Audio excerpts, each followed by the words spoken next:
É o novo velho Renato, né? Na É, verdade, é mais do mesmo, né? E aquela coisa, o interessante é que ele continua não tendo que justificar suas escolhas erradas. Acaba sendo tratado como se os jogadores, assim, na prática, salvo exceções, poucos apontam o dedo para esse detalhe. Olha, você que quis esses jogadores. Eles não estavam aqui quando você chegou e agora você está arrumando aqui a casa dispensando quem não interessa. Alguns jogadores, caso do David Braz, já deram um retorno. O cara jogou várias partidas pelo Grêmio, era o reserva imediato da zaga. Talvez é. agora seja o momento de partir, ok. Mas outros tantos não, né? O caso do Everton, por exemplo, né, que foi a troca com o Luciano, que o São Paulo se deu bem. Né? O Luciano é um jogador importante hoje no São Paulo, já há algum tempo, né? E o Everton, né? O Everton já foi um erro do São Paulo quando contratou, né? Naquele momento ali, por conta do histórico de lesões. É um jogador que tem, no mínimo, uma lesão muscular por ano, daquelas que deixa meses fora de combate. Isso acontece desde 2014, que ele é assim. Então, é uma contratação arriscada. Fez o São Paulo digamos que o Grêmio meio que resolveu o problema do São Paulo, porque cedeu um jogador que é útil, né? São erros de avaliação do Renato. Agora, vejamos também se o presidente do Grêmio, né, vai se candidatar em breve, né, quais são os planos políticos dele. Eu não sei até que ponto isso também se mistura na gestão do Grêmio. Né, esse entrosamento dos dois, a mudança de posição do Romildo Bolzan chamou muita atenção. Né? Em dado momento, não queremos o Borré.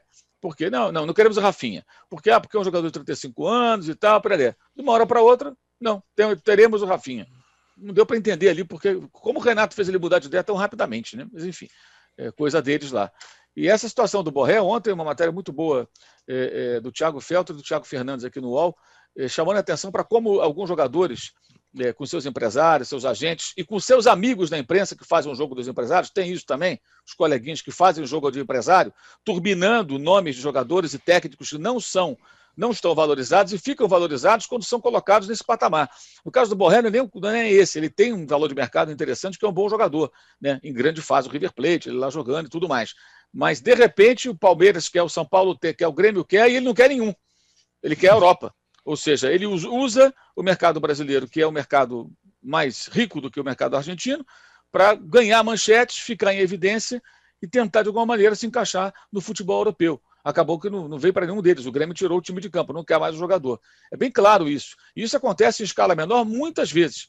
Muitas vezes. Especialmente com aquelas manchetes de jogadores que monitora, observa, e não acontece nada, meu irmão. É sério. Fulano monitora. Monitora quem? Ou então, quando vem lá daqueles jornais espanhóis, né? O Esporte de Barcelona publicou que o Barça monitora Zezinho, não sei das quantas.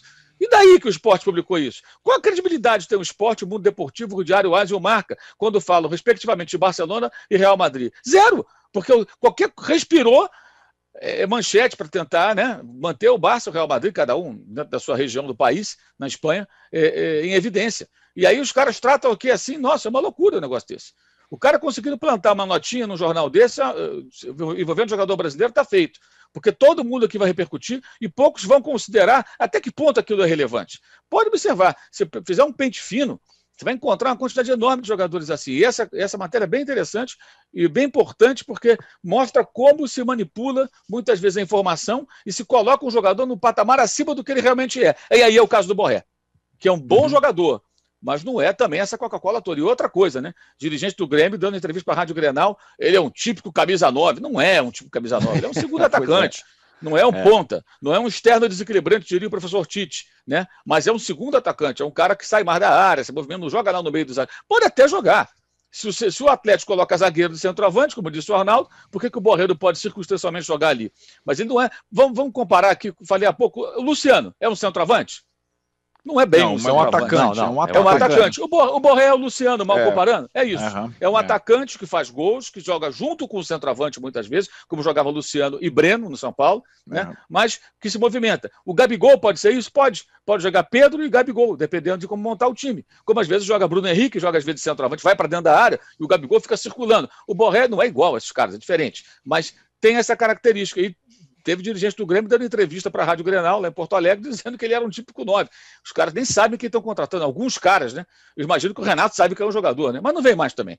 Já conseguiu a sua promoção e agora vai tentar mirar a Europa, tentar voltar para a Europa, onde ele passou, mas não conseguiu se firmar.